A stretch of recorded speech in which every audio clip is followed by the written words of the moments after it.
It's a very delicate thing with certain people because they're very terrified and very frightened. But there's a lot of people that don't believe. In the quiet corners of the world, some objects carry more than just history.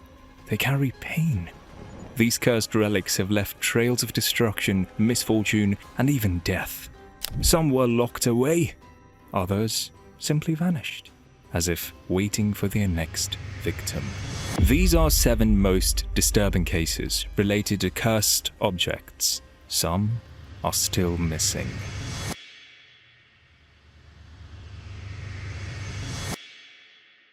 Number 1. The Anguished Man Painting.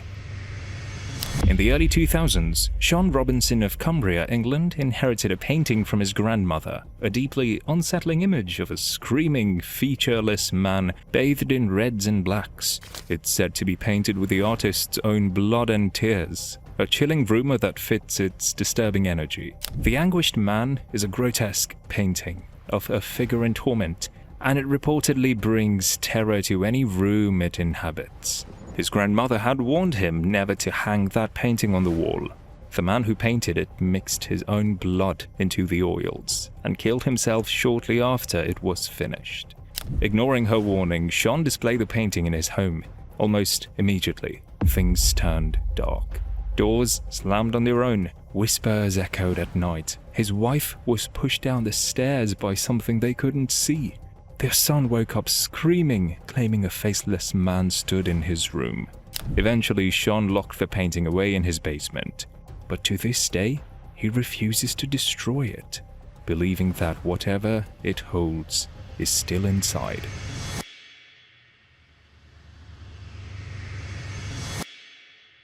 Number 2. The Hope Diamond. It began in 1666, when a French gem merchant named Jean-Baptiste Tavernier acquired a 112-carat blue diamond in India. Legend says he stole it from a Hindu temple and the gods punished him by unleashing a curse. Tavernier died of fever, or some say was torn apart by wolves. The diamond was passed to King Louis XIV, but soon after, he and nearly every member of the royal family met brutal ends during the French Revolution. The gem was stolen in 1792 and reappeared 20 years later in London, cut down and renamed the Hope Diamond. It continued its cursed legacy with each new owner. Evelyn Walsh McLean bought it in 1911. After that, her son died in a car crash, her daughter overdosed, and her husband went mad and died in an asylum. She died in poverty. In 1958, jeweler Harry Winston donated the diamond to the Smithsonian Institution, hoping to end the curse. But some say it simply sleeps there, surrounded by glass and gods, waiting.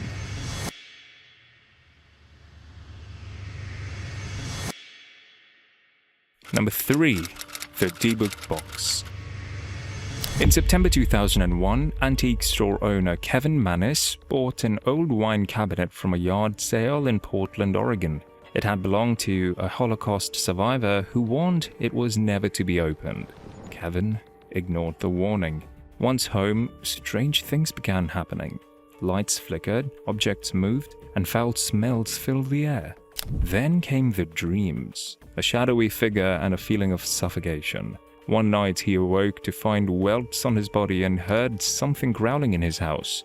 Kevin later researched the item and discovered it matched an ancient Jewish legend, a Dybbuk box, used to wrap a malevolent spirit. He sold it on eBay and its curse followed each new owner. One, Jason Haxton, became violently ill and suffered night terrors. He sealed it in a gold-lined box and buried it. But in 2021, Zach Bagans of Ghost Adventures bought the box and displayed it in his haunted museum. Visitors report fainting, screaming, or being scratched by invisible claws. No one knows if the spirit inside was ever truly contained.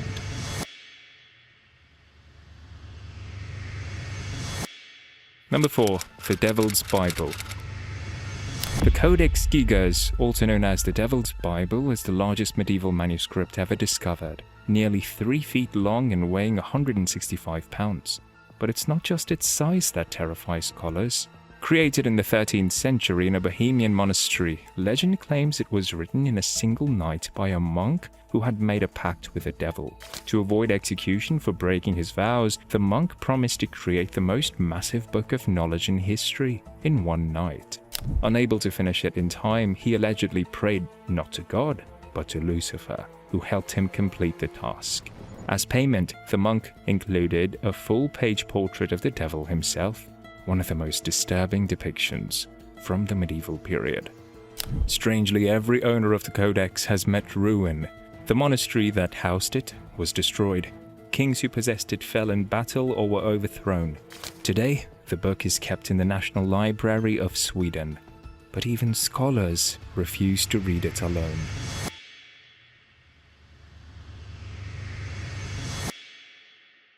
Number 5. The Crying Boy Painting. In the 1980s, the Sun newspaper published a headline that would spark mass panic: Blazing Curse of the Crying Boy. The painting, one of many by Giovanni Bragolin, depicted a single, sorrowful child. It was mass-produced and hung innocently in thousands of UK homes until the fires began. In Rotherham, Ron and Mary Hall's home was gutted by flames. Everything turned to ash except for one item: the crying boy. It was untouched. Firefighters said it wasn't the first time they had seen that exact painting survive when nothing else did. Another woman in Surrey claimed that shortly after she hung the painting, her kitchen caught fire. In her words, "We lost everything, but the boy was hanging there, not even singed." Then came a string of incidents. A woman in Heswall tried to burn her copy. Flames danced around it, but it wouldn't catch. 2 sisters claimed their crying boy painting would move on its own at night. At a pizza parlor in Bradford, fire devoured the building, yet the painting sat unharmed on a scorched wall. The public began burning the paintings en masse. On Halloween 1985, hundreds were set ablaze in a ritual-like purge, but some refused to go up in flames.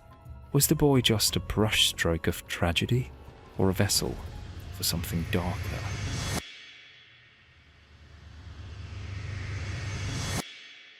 Number 6. The Myrtles Plantation Mirror. In St. Francisville, Louisiana, the Myrtles Plantation stands as one of America's most haunted homes.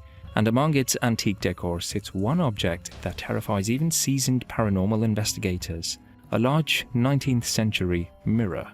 Legend says it holds the souls of Sarah Woodruff and her 2 daughters, murdered by a slave named Chloe.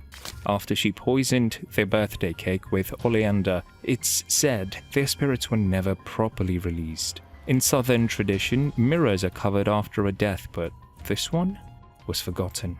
Visitors report seeing handprints appear on the glass from the inside, not smudges.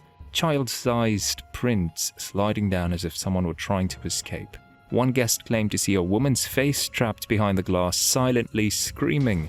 In 2008, a tourist captured a photo of the mirror, nothing visible to the eye at the time, but when developed, a shadowy figure in period clothing appeared in the reflection, standing behind them. Others who stared too long reported dizziness, nausea, or sudden sadness. One woman fainted after claiming she saw her own eyes blink back at her. To this day, the mirror is said to be active. Some paranormal researchers believe it acts as a soul prison, and that the spirits within still relive their final, painful breaths, again and again.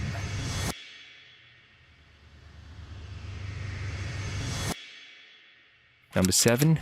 Annabelle. In 1970, a nursing student named Donna received a vintage Raggedy Ann doll from her mother, a harmless birthday gift, or so it seemed. She placed it on her bed in the apartment she shared with her roommate Angie, but within 2 days, things turned strange. The doll moved, not by much at first, crossed legs, shifted head, but soon it began appearing in different rooms entirely. Once, Donna left it on the couch and returned to find it in her closed bedroom. Then came the notes, tiny pieces of parchment paper that they didn't own, with messages like, "Help us," and "Help Lou." Lou was Angie's boyfriend and he hated the doll. He claimed it stared at him.